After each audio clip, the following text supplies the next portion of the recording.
नमस्कार and welcome back to NG tutorials. आज हम पढ़ेंगे चैप्टर, नाम है पिनोचियो। आप पिनोचियो भी बोल सकते हैं क्योंकि सी का साउंड ले सकते हैं, या पिनोचियो भी बोल सकते हैं। तो स्टोरी पढ़ेंगे, एक्सरसाइज वही रहेगी, आपको फॉलो करना पड़ेगा जहाँ पे भी पॉइंटर मूव करता है। उसके अलावा हम करेंगे इसके क्वेश्चन आंसर, एक ही स्ट्रेच में करने की कोशिश करेंगे, तो वीडियो थोड़ा सा लंबा हो सकता है। तो स्टार्ट करते हैं। कोई भी स्टोरी जो स्टार्ट होती है, आपने अगर इंग्लिश स्टोरीज आप पढ़ते हैं तो आप देखेंगे इसी तरह से स्टार्ट होती है। Once upon a time, once upon a time यानी एक बार की बात है। एन ओल्ड कारपेंटर, कारपेंटर जो लकड़ी का काम करते हैं, ठीक है। तो एक बूढ़ा कारपेंटर बॉट, बॉट मतलब खरीद के लाना। जैसा कि हम पहले कई बार पढ़ चुके हैं कि हम किसी भी वर्ब को, एक्शन वर्ड को पास्ट में ले जाते हैं तो इसका प्रेजेंट होता है बाय, और पास्ट में लेके जाएंगे तो बॉट हो जाएगा, मतलब खरीदा। A very queer piece of wood, queer होता है अजीब, पीस ऑफ वुड मतलब लकड़ी का टुकड़ा। As he used his plane on it. अब प्लेन होता है एक टूल होता है जो कि कारपेंटर्स यूज करते हैं लकड़ी को स्मूथ करने के लिए। जैसे कि आपने पेड़ देखा होगा, पेड़ की अगर लकड़ी देखेंगे तो वो स्मूथ नहीं होती है, उसका शेप थोड़ा डिस्टॉर्टेड होता है। लेकिन जब कारपेंटर उस पर काम करता है तो उसे स्मूथ एक शेप देता है, ठीक है, आपके फर्नीचर को बनाने के लिए। तो प्लेन एक इंस्ट्रूमेंट है या टूल है। He heard a little laughing voice से स्टॉप, यू आर टिकलिंग मी। और जब वो ये काम कर रहा होता है तो वो एक आवाज सुनता है जिसमें कि एक हंसी की आवाज होती है, लिटिल लाफिंग वॉइस। और कहती है वो क्या voice, stop you are tickling me. Tickling का मतलब होता है गुदगुदाना, जब आप किसी को गुदगुदी करते हैं तो उसे बोलते हैं टिकल करना। अब क्योंकि कोई कह रहा है तो आप देख सकते हैं आपने अपोस्ट्रॉफीज का इस्तेमाल, इन्वर्टेड कॉमास का इस्तेमाल किया है। ये हैं आपके इन्वर्टेड कॉमास। स्टॉप, यहाँ पे आप देख रहे हैं कि एक्सक्लेमेशन का साइन है। जब आप एक पी की मोशन पे होते हैं, वो जब आप लिख के दर्शाते हैं तो आप इस वाले साइन का इस्तेमाल करते हैं, ठीक है। The old man was puzzled by the voice. तो जो बूढ़ा कारपेंटर था वो पजल हो गया, मतलब थोड़ा चौंक गया या कंफ्यूज हो गया कि ये किस तरह की आवाज़ है। आप सोचिए कि आप चेयर पे बैठ रहे हैं और अचानक से चेयर आपसे बोलने लगे स्टॉप स्टॉप, तो आप कंफ्यूज हो जाएंगे कि ये आवाज़ कहाँ से आ रही है, यहाँ तो कोई भी नहीं है। तो इसी तरह से जब वो काम कर रहा था अपने इस टुकड़े के साथ, तो वहाँ पे आवाज़ आई स्टॉप, तो ओल्ड मैन जो था पजल हो गया। ही सेड, उसने कहा, this is a strange piece of wood. Strange मतलब अजीब, बाकियों से अलग। जैसा कि हमने पहले भी एक वर्ड पढ़ा था क्वीर, जिसका मतलब होता है स्ट्रेंज, जो बाकियों से अलग होता है। तो ही सेड, उसने कहा, आप आगे इन्वर्टेड कॉमास देख सकते हैं, this is a strange piece of wood, what shall I do with it. उसने सोचा कि ये तो बड़ा स्ट्रेंज पीस ऑफ वुड है, मैं इसके साथ क्या करूं। अब कारपेंटर बहुत सारी चीजें बना सकता है, तो अब उसके मन में एक सवाल उठा कि ये तो अलग है, बाकियों से अलग पीस है वुड का, तो मुझे क्या करना चाहिए। What shall I do with it, I think I will make it into a puppet. और वो बोलता है कि मुझे ऐसा लगता है या मैं ऐसा सोचता हूँ कि मैं इसे एक पपेट बनाऊंगा। पपेट होता है कठपुतली। राजस्थान में पपेट डांस काफ़ी फेमस होता है, और आपने अब तो इतना नहीं शो किया जाता, टीवीज पे भी इतना नहीं आता है। तो पपेट होता है कठपुतली, ठीक है। He set to work and as the puppet boy took shape, the old man said, he must have a name, I will call him Pinocchio. अब क्योंकि कारपेंटर होते हैं वो अपनी चीज़ों से, अपनी बनाई हुई चीज़ों से प्यार करते हैं, वो उन्हें ऐसे ही ट्रीट करते हैं जैसे कि हम अपने फ्रेंड्स को ट्रीट कर सकते हैं। जैसे आपका फेवरेट स्पॉट हो सकता है जहाँ पे आप घर में बैठना पसंद करते हैं, तो आप उसे अपना स्पॉट बोल सकते हैं। आप अपने टूथब्रश को नाम दे सकते हैं, आप अपने पेंसिल को नाम दे सकते हैं। बहुत सारे लोग अपनी बाइक्स को नाम देते हैं, कार्स को नाम देते हैं। तो जब कारपेंटर होता है वो कारपेंट्री का काम करता है, लकड़ियों से काम करता है, तो वो जब कुछ नया बनाता है तो उसके प्रति एक प्यार होता है, उसके अंदर प्रेम होता है, जिसके अंतर्गत वो उसे एक नाम देता है। तो वो बोलता है he must have a name, उसका एक नाम होना चाहिए। I will call him Pinocchio, मैं उसको बोलूंगा Pinocchio. As soon as he finished, और जैसे ही वो उसे फिनिश कर देता है, मतलब उसका काम कंप्लीट कर देता है बनाने का, making the eyes, the carpenter was amazed to see them move. अब कारपेंटर एक पपेट बना रहा है। पपेट क्या होता है कि जैसे एक इंसान होता है, उसी की शेप का अगर हमने बनाया तो वो इंसान का पपेट हो गया। अगर हम डॉग की शेप का बनाएंगे तो वो डॉग का पपेट हो गया। ठीक है, तो जब वो उसकी आईज बनाता है, अब इंसानों के पास आईज होती तो पपेट को भी आईज होनी चाहिए, तो वो ये देखकर चौंक जाता है, अमेज्ड हो जाता है कि उसकी जो आंखें हैं वो मूव कर रही हैं। अब जैसा कि आपने लिविंग थिंग और नॉन लिविंग थिंग पढ़ा होगा कि जो लिविंग थिंग होती है उनकी आईज मूव कर सकती हैं, वो खुद भी मूव कर सकते हैं, लेकिन पपेट तो एक नॉन लिविंग थिंग होना चाहिए था, लेकिन उसकी आईज मूव करती हैं और ये देख के वो अमेज्ड हो जाता है। Before the mouth was made, और उसका मुंह बनाने की जब कोशिश करता है, इट बिगेन टू लाफ, वो हंसना शुरू कर देता है। बिगेन मतलब शुरू करना, लाफ मतलब हंसना। Stop laughing the old man said, और ओल्ड मैन कहता है कि भाई हंसना बंद करो। सेड मतलब कही हुई बात यानी डायलॉग, और यहाँ पे आप इन्वर्टेड कॉमास देख सकते हैं। ठीक है, चलते हैं नेक्स्ट पेज की तरफ। It did stop, but as soon as his back was turned, it put out its tongue. तो कारपेंटर की बात मानते हुए जो पपेट होता है वो हंसना बंद कर देता है, लेकिन कारपेंटर काम कर रहा है तो वो जैसे ही उसकी तरफ पीठ करता है, as soon as his back was turned, तो इसका मतलब हुआ उसकी पीठ होती है, तो इट पुट आउट इट्स टंग, तो जो पपेट होता है वो अपनी जुबान को बाहर निकालता है। जैसे हम चढ़ाते हैं किसी को या किसी का मजाक उड़ाते हैं तो हम जुबान बाहर निकालते हैं, तो ऐसा ही पपेट करता है। And its nose grew long, और जैसे ही वे ये काम करता है, पपेट ये काम करता है, तो उसकी जो नाक होती है वो लंबी हो जाती है। आप यहाँ पे देख सकते हैं डायग्राम में। No sooner were its hand ready then it snatched off the carpenter's wig and put it on its own head.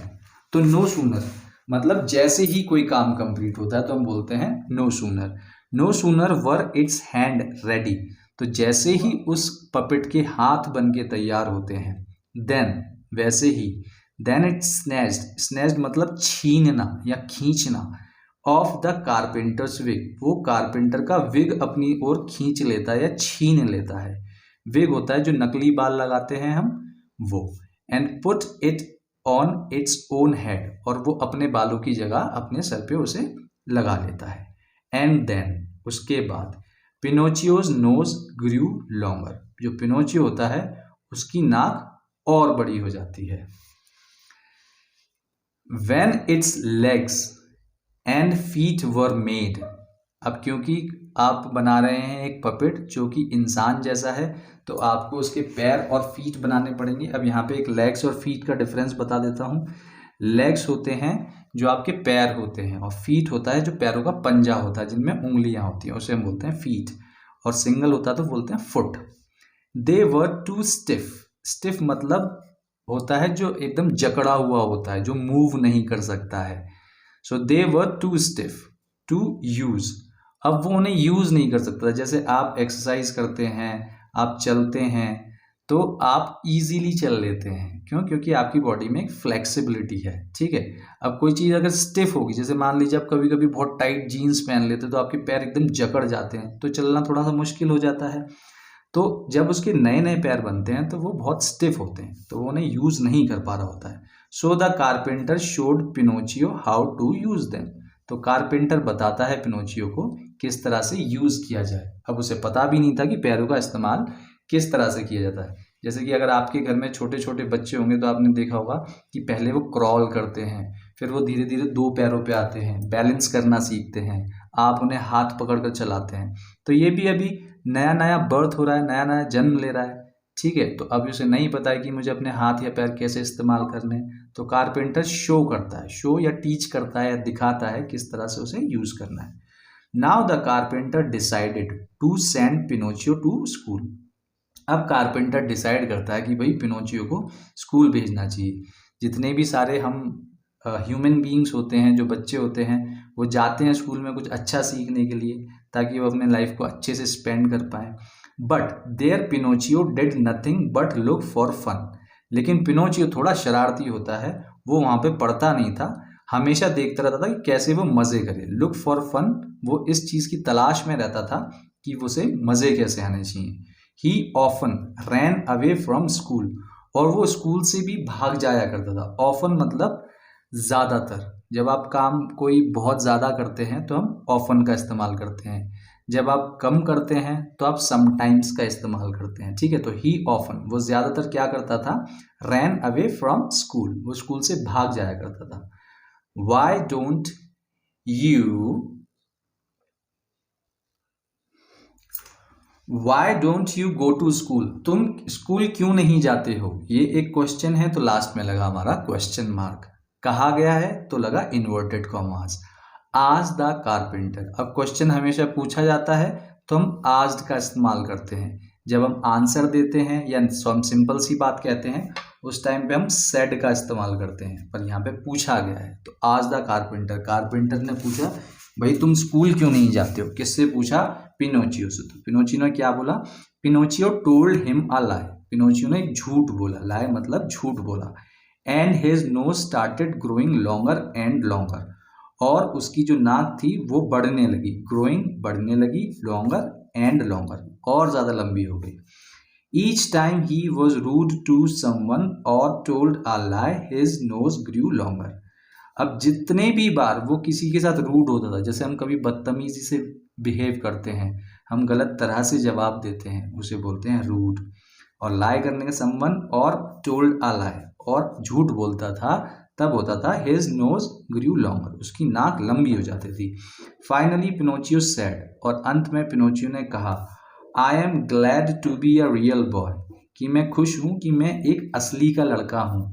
I will never lie again, मैं कभी भी दोबारा झूठ नहीं बोलूंगा। अब जैसे उसने बोला कि मैं खुश हूं कि मैं एक असली का लड़का हूं, इसमें खुशी की बात यह है कि जैसे मान लो आपने अपनी चेयर को देखा होगा, अब चेयर आपने जिस जगह पे रख दी वो वहीं रहती है, उसका ना कुछ मन होता है वहां से जाने का, ना वो कुछ काम कर पाती है।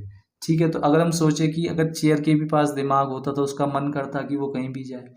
तो इसी तरह से पपेट को जब फील हुआ, रियलाइज हुआ कि वो एक रियल बॉय है, वो बाकी सब की तरह खेल सकता है, कूद सकता है, पढ़ सकता है, तो उसने बोला कि मुझे खुशी है, ग्लैड मतलब खुशी है कि मैं एक रियल बॉय हूँ, अब मैं कभी झूठ नहीं बोलूंगा। आई विल नेवर लाई अगेन, मैं कभी भी नहीं बोलूंगा। नेवर मतलब कभी नहीं करने वाला काम, कि आई विल नेवर डू दिस, मैं ये काम कभी नहीं करूंगा। तो आई विल नेवर लाई अगेन, मैं दोबारा कभी झूठ नहीं बोलूंगा।